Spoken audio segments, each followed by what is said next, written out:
Israel Iran के conflict में अब इसराइल के प्रेसिडेंट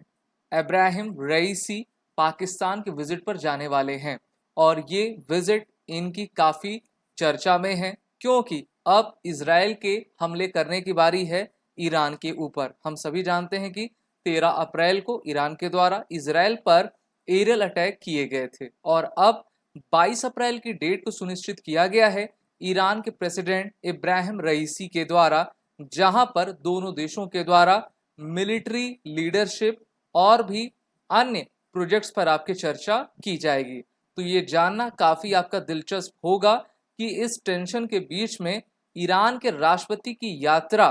पाकिस्तान को क्यों हो रही है और पाकिस्तान से किस प्रकार से ईरान आपकी मदद ले सकता है। हम जानते हैं कि मिडिल ईस्ट के रीजन में दोनों देश जो है काफी अहम साझेदार हो सकते हैं इसराइल को आपका काउंटर करने में, क्योंकि जितने भी मुस्लिम देश हैं वो सभी इसराइल के आपके प्रतिद्वंदी रहा करते हैं। इस तरीके से मिडिल ईस्ट आपका पूरी तरीके से आग में झुलसा हुआ है, जहां पर 7 अक्टूबर 2023 से इसराइल वर्सेस हमास के बीच युद्ध चल रहा है और अब इसमें ईरान की पूरी पूरी भूमिका देखी जा रही है, क्योंकि 1 अप्रैल को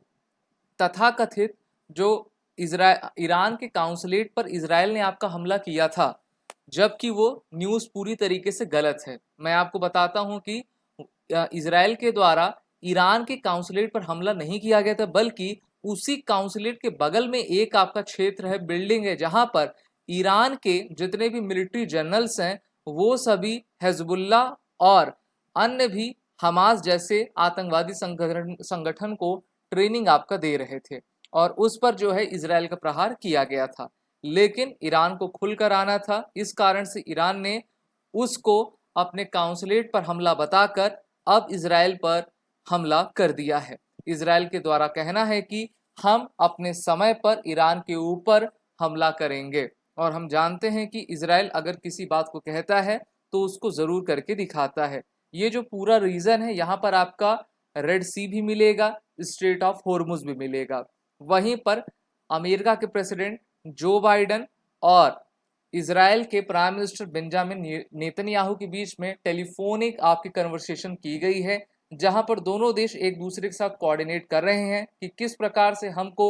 ईरान को काउंटर करना है और बेहतर तरीके से रणनीति बनाकर आगे बढ़ना है। यहाँ पर कहा गया है कि इसराइल कुड सेंड ईरान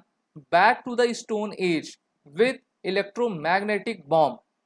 तो कई जो है हमले की कई प्रकार के हमले इसराइल के द्वारा ईरान में किए जा सकते हैं। अब किस प्रकार का हमला किया जाएगा ये तो वक्त ही बताएगा और हम जानते हैं कि तेहरान को खंडहर बनाने में इसराइल को ज़रा से भी वक्त आपका नहीं लगेगा। मिडिल ईस्ट को देखें तो मिडिल ईस्ट में आपकी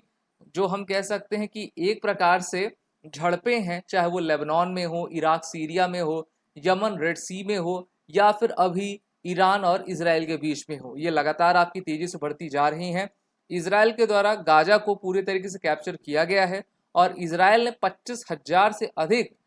आपके हमास के लोगों को मार गिराया है। वहीं पर लेबनान और सीरिया के माध्यम से ईरान इसराइल के ऊपर हमले आपका कराता जा रहा है। अभी जो विजिट 22 अप्रैल को होगी ईरान के प्रेसिडेंट इब्राहिम रईसी की, तो वहां पर ये देखा जाना कि अभी हाल ही में कुछ महीने पहले ही पाकिस्तान वर्सेस ईरान भी देखा गया था, जहां पर ईरान ने पाकिस्तान के प्रोविंस पर आपका हमला किया था और उसके बाद से पाकिस्तान ने ईरान के टेरिटरी पे आपका आतंकवादियों को मारा था। तो इस प्रकार से अब किस तरीके से जियोपॉलिटिकल कंडीशन इसराइल के कारण बदलती हुई दिख रही है, इस पर गौर करना पड़ेगा। इस स्टेटमेंट में ईरान के द्वारा कहा गया है कि इस बार का उनके प्रेसिडेंट का एजेंडा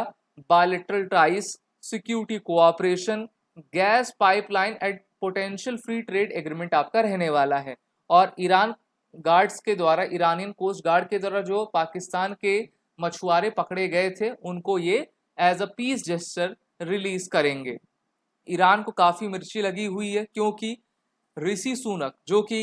यूके के प्राइम मिनिस्टर हैं, उनके द्वारा ये बयान दिया गया था कि हमारे द्वारा ईरान के द्वारा भेजे गए ड्रोन्स को हमने शूट डाउन आपका हवा में ही अपने रॉयल यूके एयरफोर्स के द्वारा कर दिया गया था। उस पर अभी हाल ही में ईरान के द्वारा बयान दिया गया है कि on UK hypocrisy. It is surprising that while several thousand tons of bomb have been dropped on Gaza in 6 months, England is worried about Iran defending ourselves after Israel's brutal attack against our diplomats. इनका कहना ये है कि जो UK है वो Gaza की तरफ ध्यान नहीं दे रहा है, बल्कि जब ईरान अपने आप को रक्षा करने के लिए इजराइल पर हमले करा तो उस हमले को विफल करने में यूके आपका आ गया है और ये इनका डबल स्टैंडर्ड है। वहीं पर ईरान को सबसे बड़ा धक्का अब लग रहा है क्योंकि 15 अप्रैल को सऊदी की तरफ से बयान दिया गया है कि we acknowledge helping defend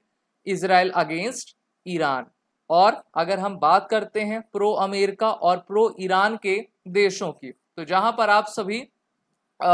yellowish orange colour देख पा रहे हो वो सभी देश ईरान के प्रो हैं, जैसे कि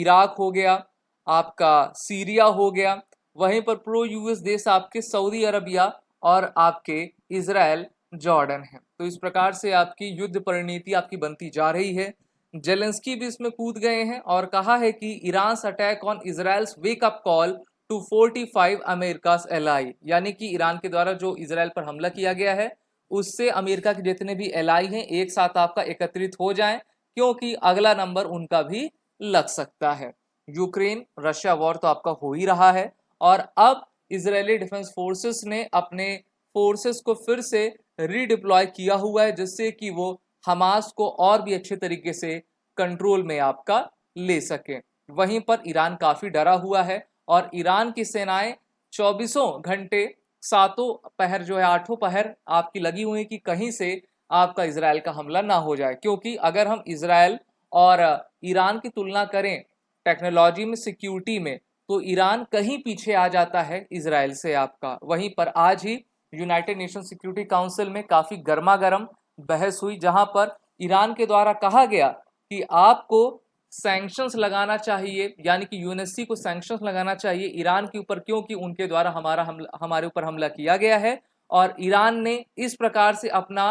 एक असली चेहरा दिखा दिया है जिस चेहरे को ये पिछले 6 महीने से छुपाते आ रहे थे। अब ये देखना होगा किस तरीके से अमेरिका और इजराइल मिलकर ईरान को आपका काउंटर करते हैं। ईरान के मन में काफी दहशत बसी हुई है और इजराइल के द्वारा कहा गया कि ईरान को हम एक बार फिर से पाषाण काल के युग में भेज देंगे। अगर आपको जानकारी अच्छी लगी तो क्लास को लाइक शेयर जरूर करें। साथ ही साथ फैक्ट फ्लिकर के इस चैनल को आप सभी लाइक और शेयर जरूर कर दें। बने रहें हमारे साथ आगे की अपडेट के लिए।